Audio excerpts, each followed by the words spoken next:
dejadme que os lea estas palabras de Éxodo 34.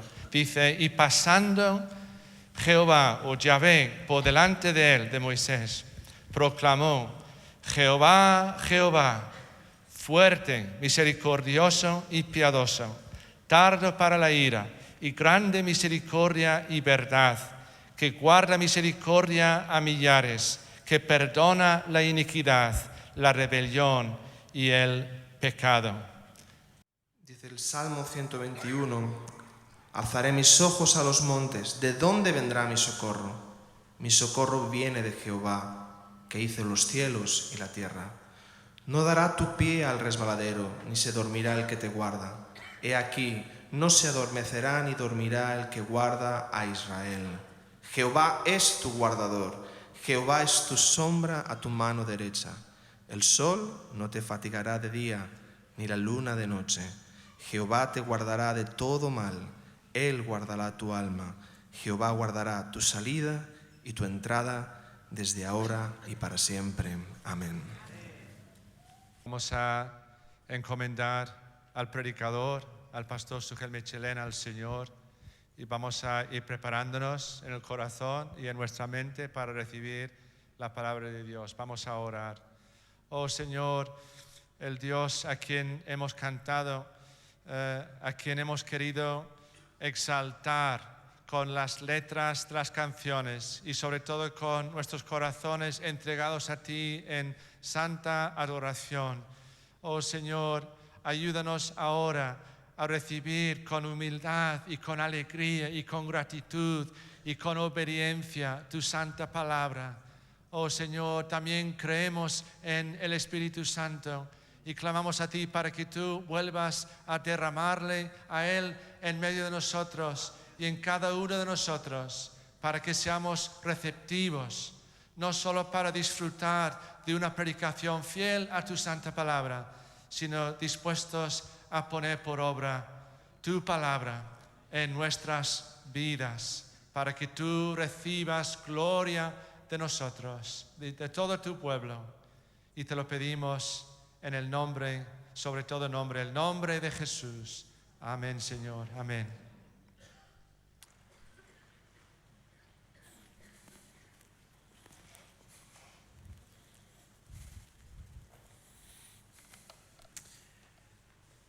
Se ha dicho muchas veces que hay tres principios clave de la enseñanza.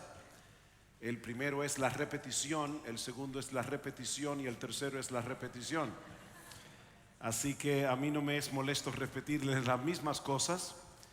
Durante la conferencia hemos estado viendo que el proceso de santificación en el creyente avanza en la misma medida en que contemplamos la gloria de nuestro Señor y Salvador Jesucristo, tal como es revelada en el Evangelio. Como dice Pablo en 2 Corintios 3:18, contemplando su gloria, somos transformados de gloria en la misma imagen del Señor. Ahora, ¿en qué consiste la gloria de Cristo? Parece una pregunta muy obvia, ¿verdad? Pero ¿qué es lo que hace de Cristo el ser más admirable de todo el universo? Antes de responder esta pregunta, yo quisiera que pensáramos por un momento en este asunto de la admiración. ¿Cómo funciona el sentido de admiración en nosotros? Por ejemplo, muchas veces conocemos personas y decimos, yo admiro a tal persona, personas de carne y hueso como tú y como yo, pero admiramos a ciertas personas. Cuando nosotros decimos admirar a una persona, usualmente se debe al balance que encontramos en los rasgos más característicos de su personalidad.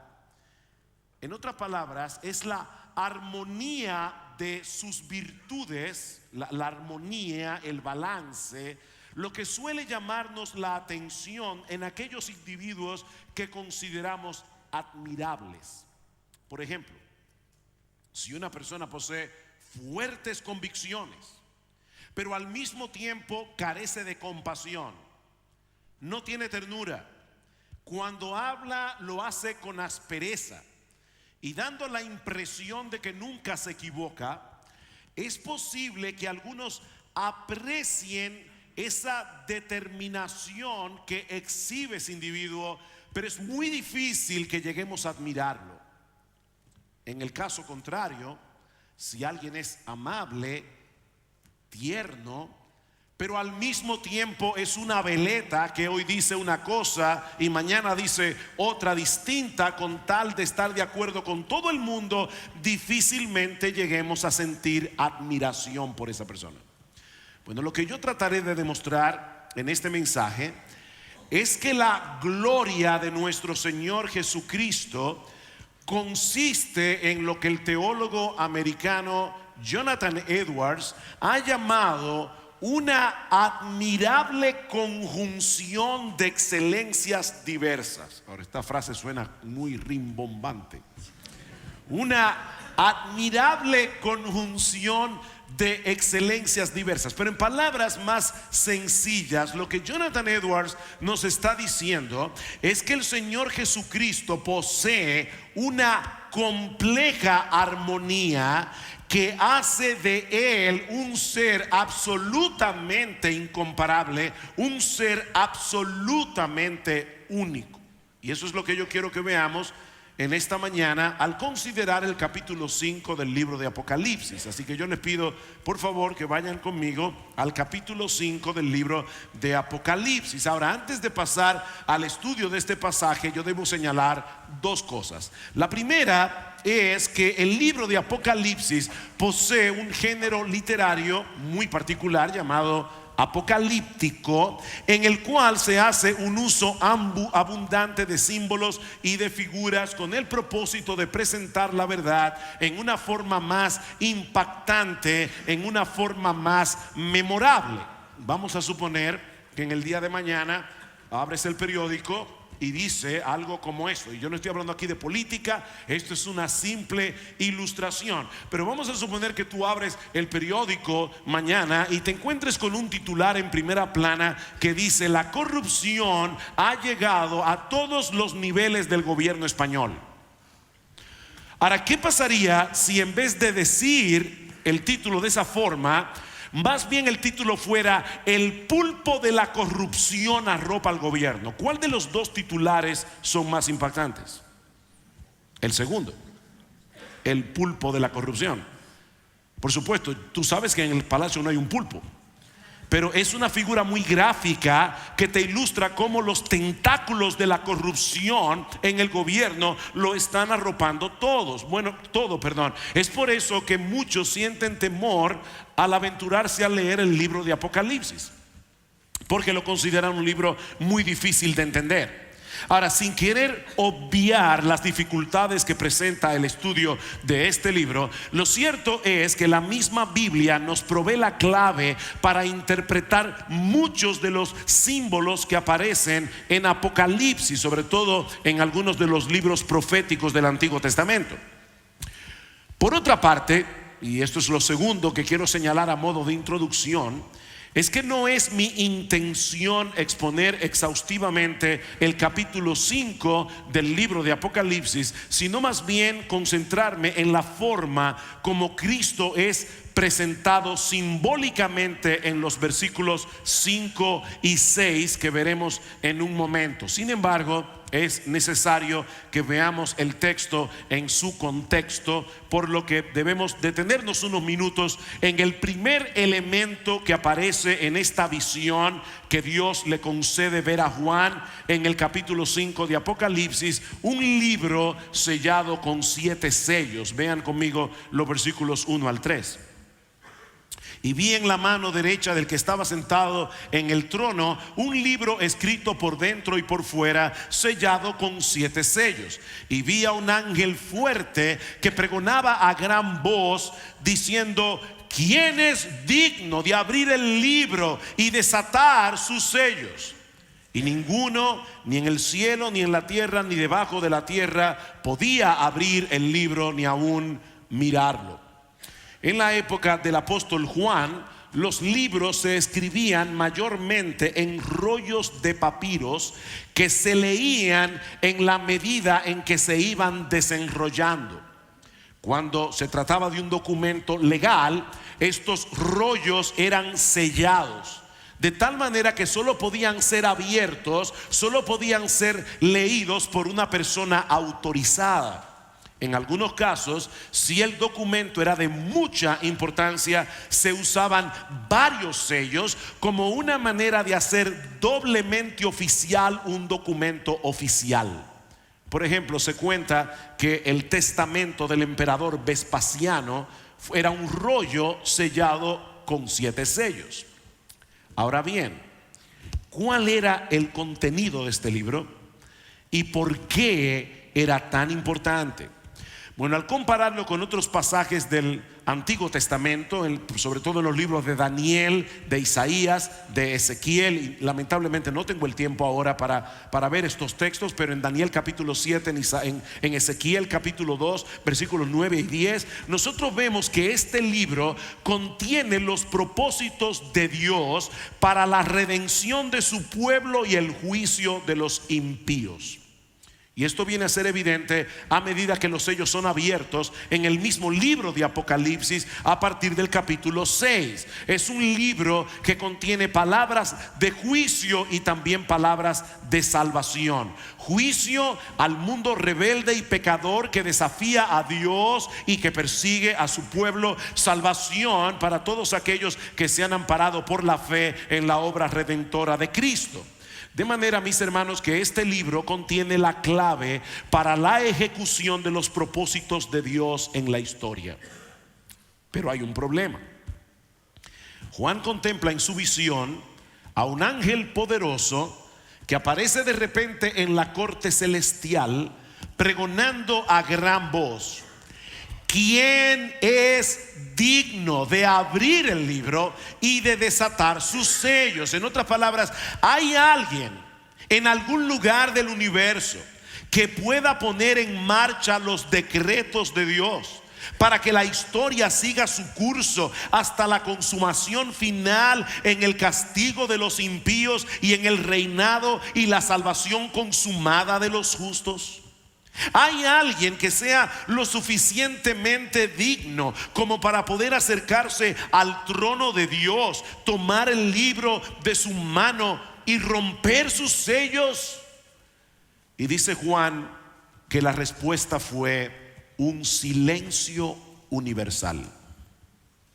No había nadie, ni en el cielo, ni en la tierra, ni debajo de la tierra, que pudiera tomar el libro de la mano de Dios para abrirlo e incluso para mirarlo. Ni los ángeles de más alto rango que están alrededor del trono podían hacer eso. Ni Miguel, ni Gabriel, ninguno de los arcángeles, ninguno de los serafines. Nadie es lo suficientemente digno como para poner en acción los decretos de Dios. Y de ahí la angustia del apóstol Juan en el versículo 4. Y lloraba yo mucho porque no se había hallado a ninguno digno de abrir el libro, ni de leerlo, ni de mirarlo. Juan estaba angustiado en gran manera ante este imprevisto, porque si este libro no es abierto, los propósitos redentores y judiciales de Dios no tendrían cumplimiento. Mis hermanos, ¿saben lo que eso implicaría? Que todos aquellos que violaron impunemente la ley moral de Dios, todos aquellos que maltrataron a su pueblo, todos los que blasfemaron su nombre, todos los que trataron de detener el avance del evangelio, quedarían sin castigo. La justicia de Dios sería burlada. No habría esperanza alguna para el pueblo de Dios si este libro no es abierto. No habría segunda venida, no habría cielos nuevos y tierra nueva. El paraíso que Adán y Eva perdieron por su desobediencia nunca sería recobrado. Todas las grandes promesas de Dios reveladas en las Escrituras serían palabras al viento, y Satanás y todas sus huestes demoníacas se habrían salido con la suya. Cientos de miles de oraciones que cientos de miles de creyentes han elevado al trono de Dios a través de los siglos quedarían sin respuesta si este libro no es abierto. Así que Juan no estaba angustiado porque nadie podía responderle cuál era la versión correcta de la escatología, si el amilenialismo, el premilenialismo o el postmilenialismo. Juan no estaba llorando aquí porque no tenía nadie que le satisfaciera su curiosidad escatológica. No, esta angustia de Juan representa el anhelo de la iglesia de Cristo, clamando a través de los siglos: oh Dios, que venga tu reino, oh Dios, que se haga tu voluntad en la tierra así como se hace en el cielo. Este es el lamento de un hombre que quiere ver el triunfo de los planes redentores de Dios. Pero entonces uno de los ancianos que estaba alrededor del trono se acerca a Juan para darle la buena noticia. Hay uno, y solo uno, nadie más, con la autoridad y la dignidad necesarias para acercarse al trono mismo de Dios, tomar el libro y abrir sus sellos. Versículo 5. Uno de los ancianos me dijo: no llores, no llores. He aquí que el león de la tribu de Judá, la raíz de David, ha vencido para abrir el libro y desatar sus 7 sellos. El león de la tribu de Judá ha vencido. Y esta es una expresión que hace referencia a la profecía de Jacob en Génesis capítulo 49 versículo 9, donde se compara a Judá con un cachorro de león, del cual habría de venir el hijo de la promesa, el Salvador prometido a Adán y Eva en el huerto del Edén. Fue de la tribu de Judá que nació el rey David muchos años más tarde, al cual Dios le prometió que el Mesías sería uno de sus descendientes. Es por eso que el Señor es señalado en nuestro texto como la raíz del linaje de David. Ahora, hermanos, esto es interesante porque ¿quién es anterior en el tiempo? ¿Jesucristo encarnado o David? ¿Quién es anterior? David. No a Cristo como Dios, pero sí a Cristo como el Dios encarnado. David antecede a Jesús en su naturaleza humana por más de 1000 años. Jesús es un descendiente de David, como vemos claramente en las genealogías de Mateo y de Lucas. Sin embargo, este texto no describe a David como la raíz de Jesús. Describe a Jesús como la raíz de David, porque no es David el que hace grande a Jesús. Es Jesús el que hace grande la dinastía de David. El león de la tribu de Judá, la raíz de David, ha vencido y posee toda autoridad, toda la dignidad que se requiere para abrir el libro y desatar sus sellos. Pero cuando Juan dirige su mirada hacia el león de la tribu de Judá, se topa con un cordero. Versículo 6. Y miré y vi que en medio del trono y de los 4 seres vivientes y en medio de los ancianos estaba en pie un cordero como inmolado, que tenía 7 cuernos y 7 ojos, los cuales son los 7 espíritus de Dios enviados por toda la tierra. Mis amados hermanos, ¿cómo podemos congeniar en una misma persona estas dos figuras simbólicas? Un león que es un cordero que es un león. Porque estas dos criaturas del reino animal son completamente distintas entre sí. El león es un animal salvaje que devora a su presa sin piedad. Y no hay un animal en el reino animal que caiga más fácilmente presa de las garras del león que un cordero.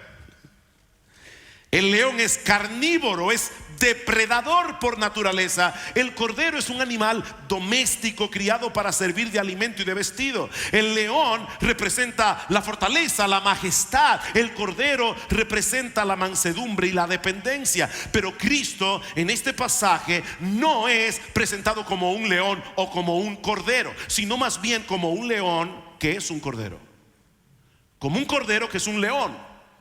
Al mismo tiempo, era a eso que se refería Jonathan Edwards al decir que la gloria de Cristo consiste en una admirable conjunción de excelencias diversas. Él es el león de la tribu de Judá que obtiene su victoria asumiendo la postura mansa y débil de un cordero.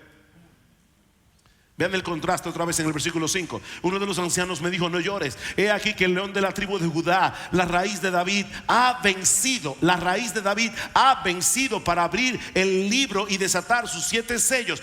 ¿Cómo venció el león de la tribu de Judá? Versículo 9. Y cantaban un nuevo cántico diciendo: digno eres de tomar el libro y de abrir sus sellos, porque tú fuiste inmolado y con tu sangre nos has redimido para Dios de todo linaje y lengua y pueblo y nación. Versículo 12, que decían a gran voz: el cordero que fue inmolado es digno de tomar el poder, las riquezas, la sabiduría, la fortaleza, la honra, la gloria y la alabanza.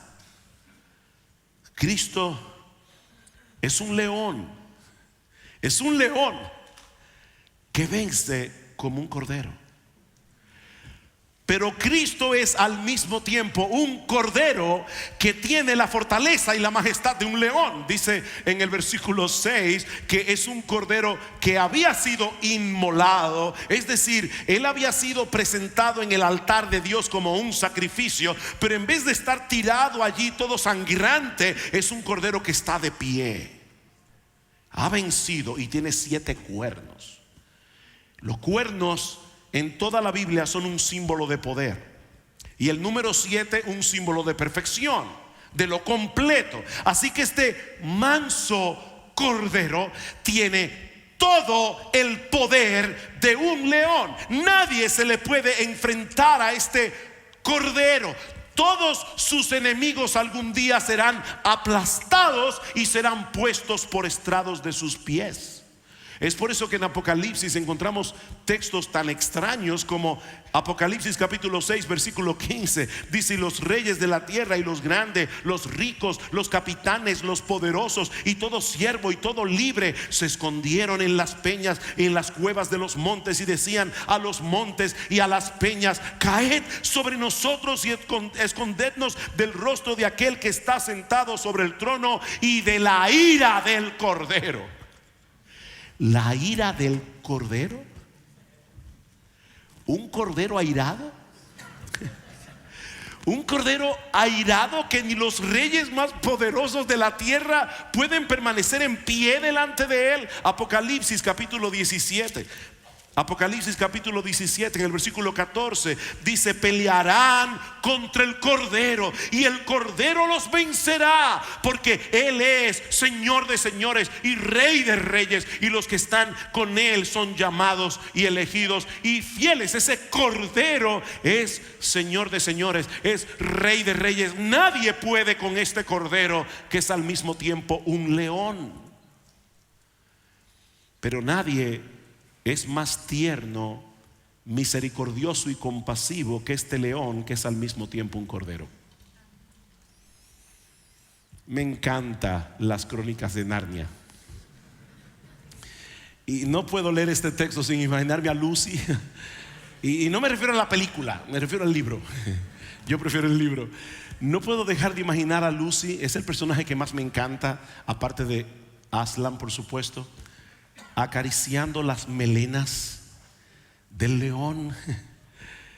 Este león que es como un cordero. Noten de nuevo el contraste. Apocalipsis capítulo 6 versículo 15 que acabamos de leer, la ira del cordero, con Apocalipsis capítulo 7 versículo 9. Después de esto miré, y he aquí una gran multitud, la cual nadie podía contar, de todas naciones y tribus y pueblos y lenguas, que estaban delante del trono y en la presencia del cordero. El mismo cordero del que los reyes tenían pavor y decían a las piedras: caed sobre nosotros. Ahora dice que los elegidos, los salvos, están en la presencia de ese cordero, pero ellos no están con temor, ellos no están allí temblando de miedo, esperando ser aplastados por su ira. Dice que ellos estaban en la presencia del cordero, vestidos de ropas blancas y con palmas en las manos, y clamaban a gran voz diciendo: la salvación pertenece a nuestro Dios, que que está sentado en el trono y al Cordero. Y todos los ángeles estaban en pie alrededor del trono y de los ancianos y de los 4 seres vivientes, y se postraron sobre su rostro delante del trono y adoraron a Dios, diciendo: la bendición, la gloria, la sabiduría, la acción de gracias, la honra, el poder, la fortaleza sean a nuestro Dios por los siglos de los siglos. Amén. Entonces uno de los ancianos habló diciéndome: estos que están vestidos de ropas blancas, ¿quiénes son y de dónde han venido? Yo le dije: Señor, tú lo sabes. Y él me dijo: estos son los que han salido de la gran tribulación y han lavado sus ropas y las han emblanquecido en la sangre del Cordero. Por eso están delante del trono de Dios y le sirven día y noche en su templo. Y el que está sentado sobre el trono extenderá su tabernáculo sobre ellos. Qué hermoso, hermanos. Ya no tendrán hambre ni sed, y el sol no caerá más sobre ellos, ni calor alguno, porque el Cordero que está en medio del trono los pastoreará y los guiará fuentes de agua de vida. Y Dios enjugará toda lágrima de los ojos de ellos. Ellos están delante del Cordero. Y noten que dice que ellos estaban con palmas en las manos, que estaban allí alabando al Cordero, al autor de la salvación. En la persona de nuestro Señor Jesucristo se conjugan al mismo tiempo un conjunto de características diversas que ninguna otra persona en todo el universo posee. Por un lado, Él es el Dios todopoderoso. Él es la segunda persona de la Trinidad, y como tal Él posee todos los atributos que hacen que Dios sea Dios. Y eso es más que evidente en todo el pasaje, porque Cristo está en medio del trono. ¿Se dieron cuenta? Todos están alrededor del trono o delante del trono, pero está en el mismo medio del trono, porque Él está sentado en el trono, porque es su trono, el trono de su Padre, porque Él es Dios. En todo el pasaje nosotros vemos que las mismas palabras que se le dedican a Dios en alabanza son las mismas palabras que se le dedican al Cordero. 100% Dios, pero al mismo tiempo 100% hombre, con todas las características que hacen que un hombre sea hombre, excepto el pecado. Una grandeza y exaltación infinita conjugada en la misma persona, con una condescendencia infinita. Esto es sencillamente impresionante. Esto es sobrecogedor. En su naturaleza divina, Cristo está en todo lugar al mismo tiempo, pero en su naturaleza humana está en un solo lugar a la vez. ¿Cómo se explica eso? Él es el todopoderoso y muere en debilidad. Lo sabe todo y no lo sabe todo. En su naturaleza divina Él lo sabe todo. En su naturaleza humana no. Dice, el día y la hora de la venida ni el Hijo lo sabe. En su naturaleza humana. Él es Dios y hombre al mismo tiempo, sin que ninguna de sus naturalezas interfiera en la otra. Pero en Cristo se conjugan también una santidad y justicia infinitas con una gracia y misericordia infinitas. Cristo aborrece el pecado con todo su ser, y como juez de este mundo Él no puede de ninguna manera tener por inocente al culpable, pero aún así amó a pecadores y derramó sobre ellos su gracia a través de un costosísimo plan de redención que hace posible el perdón de todos nuestros pecados sin pasar por alto su justicia, como se hablaba hace un momento en el panel de la justificación. El justo murió por los injustos para llevarnos a Dios. Mi hermano, piensa en esto. Cristo ama a su Padre y se deleita en la comunión con su Padre, pero viene a dar su vida para rescatar a aquellos que habían hecho de su Padre el objeto de su odio y de su aborrecimiento. Y todo eso por amor a su Padre, porque Él vino a hacer su voluntad, y por amor a ti y a mí. ¿Cómo pueden conjugarse en una misma persona tanta justicia, tanta santidad, con tanta gracia, tanta compasión y tanta misericordia? Pero en Cristo se conjugan también una profunda reverencia hacia Dios, teniendo al mismo tiempo igualdad con Dios. Él es igual a Dios y Él reverencia a Dios. Es sobre esa base que el apóstol Pablo nos dice en Filipenses capítulo 2 que debemos tener la misma forma de pensar que hubo también en Cristo Jesús, el cual, siendo en forma de Dios, no estimó el ser igual a Dios como cosa que aferrarse, sino que se despojó a sí mismo, tomando forma de siervo, hecho semejante a los hombres, y estando en la condición de hombre, se humilló a sí mismo, haciéndose obediente hasta la muerte y muerte de cruz. Él es igual a Dios porque es Dios, pero aún así en obediencia a su Padre decide ir a la cruz. Él es igual a Dios, pero se postra en reverencia para orarle, como dice en Lucas capítulo 22 versículo 41. Como Dios, Él posee un dominio absoluto sobre todo lo creado, pero asume una naturaleza humana y se hace enteramente dependiente de su Padre Celestial. Él es digno de gloria y adoración, pero decide soportar con paciencia que sus propias criaturas lo escupan, que sus propias criaturas lo coronen de espinas, que sus propias criaturas hagan mofa de Él, que sus propias criaturas lo crucifiquen en una cruz como un malhechor. Al Dios Todopoderoso. Y tú y yo sabemos lo difícil que es para cualquier persona ser maltratado injustamente. Sin embargo, el león de la tribu de Judá se dejó llevar como un cordero al matadero, simplemente porque nos amó. Porque nos amó. Y al morir en debilidad obtiene una victoria aplastante sobre todas las huestes del mal. Él gana perdiendo. Él gana perdiendo. Dice Jonathan Edwards, el diablo, por así decirlo, se tragó a Cristo como el pez hizo con Jonás, pero fue un veneno mortal para él. Cristo le propinó una herida mortal en sus propias entrañas. Así que pronto enfermó Satanás por causa de su bocado. Se vio obligado a hacer con él lo que el gran pez hizo con Jonás. Tuvo que vomitarlo. Y hasta el día de hoy Satanás continúa padeciendo la enfermedad que le produjo a aquello que en aquel momento se tragó como su presa. Wow, qué hermosura. El león de la tribu de Judá que obtiene su victoria haciendo el papel de un cordero. Él es majestuoso y manso al mismo tiempo. Tiene suficiente sabiduría como para confundir a los más sabios de los hombres, pero no tiene problemas en dejar que los niños vengan a él y se sienten en sus piernas para darle su bendición.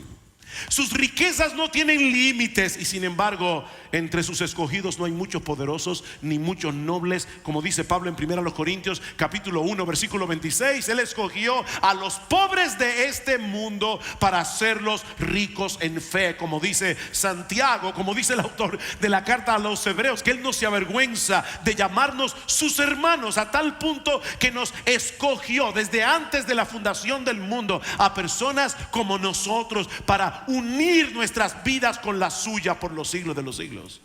Oh, gloria al Señor. Oh, gloria al Señor. Todos sabemos lo que suele ocurrir con un ser humano cuando tiene más dinero, o cuando tiene más postura social, o cuando tiene más estudios, o más lo que sea. ¿Qué es lo que suele suceder? La tendencia es a colocarse en un pedestal y comenzar a mirar a los demás con condescendencia. Todo el mundo está por debajo de él, pero nuestro Señor Jesucristo, que es el más grande, no tiene inconveniente para asociarse con los despreciados y con los débiles de este mundo. Él no tuvo problemas en ceñirse una toalla y comenzar a lavar los sucios pies de estos torpes discípulos en el aposento alto. Y al final les dice a ellos: ustedes me llaman Señor y ustedes me llaman Maestro. ¿Y saben qué? Tienen toda la razón. Yo soy el Señor y el Maestro, pero ejemplo os he dado para que como yo os he hecho, vosotros también hagáis.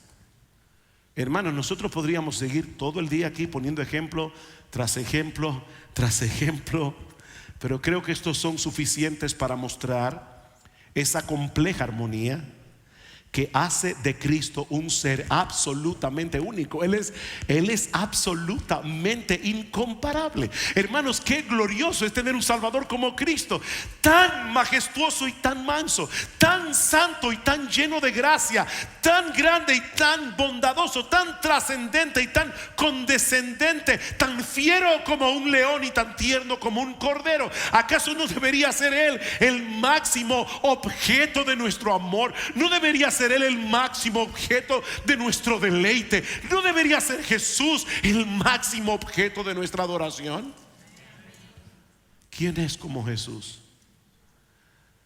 Es por eso que en el versículo 9 dice que todos los que estaban allí en la corte celestial comenzaron a alabar al Cordero y decían: digno eres de tomar el libro y de abrir sus sellos, porque tú fuiste inmolado y con tu sangre nos has redimido para Dios de todo linaje y lengua y pueblo y nación, y nos has hecho para nuestro Dios reyes y sacerdotes, y reinaremos sobre la tierra. Y miré y oí la voz de muchos ángeles alrededor del trono y de los seres vivientes y de los ancianos, y su número era millones de millones, que decían a gran voz. Una de las cosas que más me frustran en todas las conferencias a las que me invitan a predicar es que ya yo sé de antemano que no puedo cantar con toda mi garganta, porque si no, no voy a predicar. Pero hermanos, si ustedes van al libro de Apocalipsis, se van a dar cuenta que siempre, invariablemente, siempre que se habla de la adoración en el cielo, siempre se dice que cantaban a gran voz.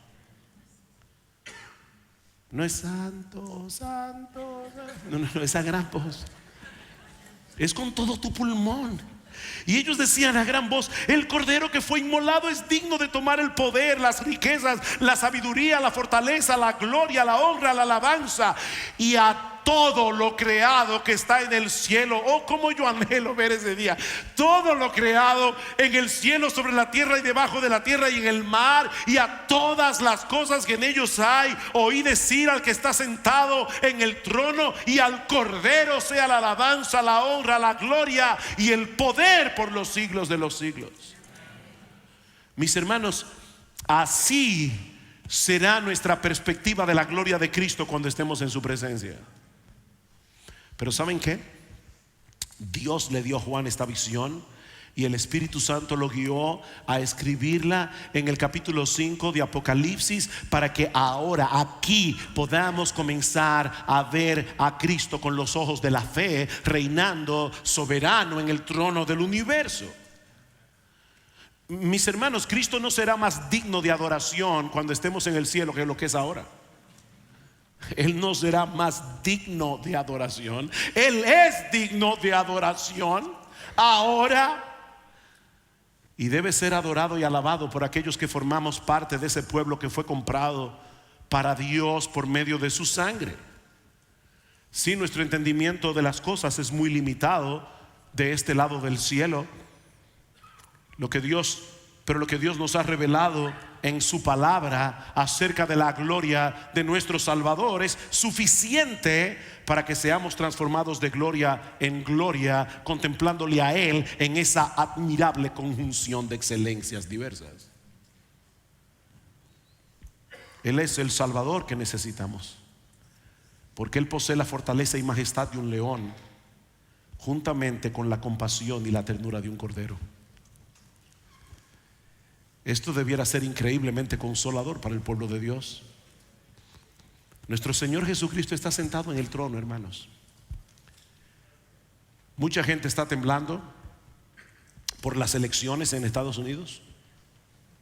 Tenemos dos increíbles ciudadanos norteamericanos que están corriendo para la presidencia. Cuando pienso en las elecciones en Estados Unidos, recuerdo a Woody Allen. Woody Allen decía, el famoso cineasta, bien cínico, él decía: estamos ante la disyuntiva de dos caminos. Uno nos lleva a la aniquilación y el otro a la total destrucción. Oremos por sabiduría.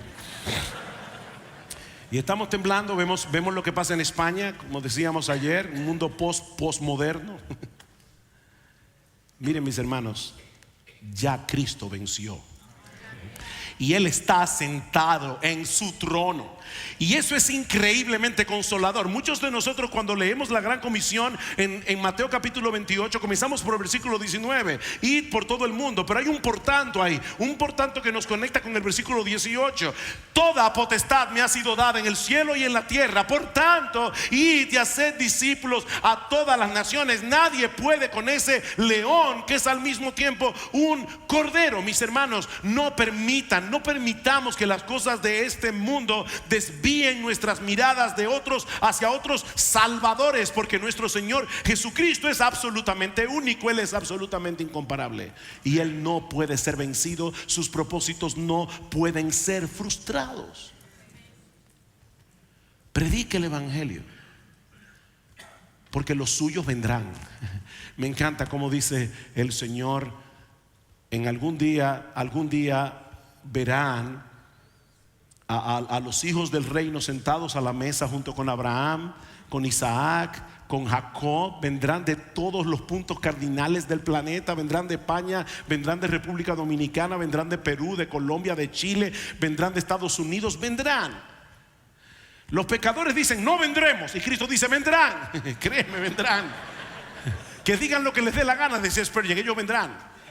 Ellos vendrán. Yo recuerdo la primera vez que oí el evangelio, me invitaron a un grupo de jóvenes de estudio bíblico, y lo primero que les dije fue: miren, este grupo me encanta, yo voy a seguir viniendo, pero que conste, yo nunca me voy a convertir. Yo imagino al Señor mirándome así como... Esa visión de la gloria de Cristo no solamente te va a ayudar a luchar con tus pecados, será una gran motivación para compartir el evangelio con otros. No solo porque sabemos que Él venció, no solo porque Él salvará sin lugar a dudas a todos los que el Padre le dio, sino también porque, hermanos, es imposible dejar de hablar de aquel a quien admiramos. Es imposible. Tratar de motivar a la iglesia a compartir el evangelio generando en los creyentes un complejo de culpa, eso no funciona. Eso no funciona. Y no es que nada malo en la culpa. Fue Dios el que nos dio el sentido de la culpa. Pero la culpa tiene una sola razón de ser, un solo propósito, y es llevarnos al arrepentimiento para que nosotros podamos disfrutar el gozo del perdón. La culpa no es un motivador. La culpa no motiva. Pablo dice en 2 Corintios capítulo 5 versículos 14 y 15 que es el amor de Cristo lo que nos motiva en el cumplimiento de nuestros deberes cristianos, pensando esto, que si uno murió por todos, luego todos murieron, y por todos murió, para que los que viven ya no vivan para sí, sino para aquel que murió y resucitó por ellos. Pero debes meditar en esa gloria, debes deleitarte en contemplar esa gloria en las páginas de las Escrituras, hasta que el brillo de su resplandor sea tan evidente para ti que ninguna cosa de este mundo pueda hacerle sombra a Jesús. Y esta tarde veremos cómo podemos usar la Biblia para poder ver esa gloria allí. Pero si tú estás aquí sin Cristo en esta mañana, déjame hacerte una pregunta. Mi amigo, ¿qué es eso que tú estás disfrutando tanto de este mundo? ¿Qué es eso que parece tan valioso a tus ojos que tú eres capaz de sustituir a Cristo por eso? A ese Cristo que acabamos de describir, a ese Cristo que es como un león y como un cordero. ¿Sabes por qué el Padre no quiso abrir el libro y desatar sus sellos él mismo? El Padre tenía el libro en las manos. ¿Por qué no lo abrió él mismo? ¿Por qué tuvo que llamar a otro para que lo hiciera? Porque si no era a través de ese mediador que fue inmolado por nuestros pecados, no habría más que palabras de juicio en ese libro. El Padre, si abría el libro él mismo, no habría salvación. Tenía que ser el Cordero inmolado que abriera ese libro. Cristo se hizo hombre, murió en una cruz, resucitó al tercer día para que todo aquel que en Él cree, no se pierda, mas tenga vida eterna. Pastor, pero es que yo no sé si yo soy elegido. Ya yo he oído en este púlpito que ustedes han hablado acerca de la elección de Dios. Mi amigo, déjame decirte una cosa. Tú no tienes que ir a la corte celestial y abrir los libros para ver si tu nombre está escrito allí, porque el mismo Cristo te está haciendo un llamado hoy a través de este pobre predicador, para que vengas a Él en arrepentimiento y fe. Y si tú vienes a Cristo hoy en arrepentimiento y fe, yo te aseguro, porque Él no miente, que Él te va a dar el perdón de todos tus pecados aquí y ahora, y te dará gratuitamente el don de la vida eterna. Entonces sabremos que eras uno de los elegidos. Pero el llamado de Cristo no es ven y averigua si tú eres elegido. El llamado de Cristo es ven y arrepiéntete. Arrepiéntete de tus pecados. Confía únicamente en mí para el perdón de tus pecados. Únicamente en mi justicia, la cual es imputada, es puesta en la cuenta del pecador únicamente por medio de la fe. Esa doctrina no la inventó Lutero, así como Colón no se inventó América. Él simplemente la descubrió en las páginas de la Biblia. Eso está allí. Somos justificados, somos declarados justos en el tribunal de Dios gratuitamente por gracia. Mi amigo, si tú estás aquí en esta mañana, ven a Cristo y ven ya, porque tú no sabes si Dios te va a dar la oportunidad de oír otro sermón,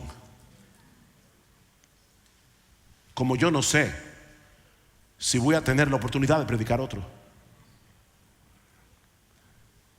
Él es el Cordero de Dios que fue inmolado para quitar los pecados del mundo, pero está de pie delante del trono de Dios, porque la muerte no pudo retener al león de la tribu de Judá. Mi amigo, no demores más para venir a Cristo arrepentido de tus pecados, porque ese Redentor que hoy te ofrece salvación gratuitamente por gracia por medio de la fe, algún día estará sentado en el tribunal de Dios para juzgar a los vivos y a los muertos.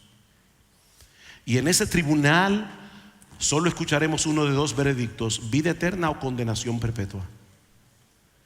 Ven a Cristo y ven ahora, clamando perdón y misericordia, confiando únicamente en la obra de salvación que Él llevó a cabo a través de su vida perfecta y de su muerte en la cruz. Y en este mismo instante recibirás el perdón de todos tus pecados, y el don de la vida eterna. Que Dios bendiga su palabra.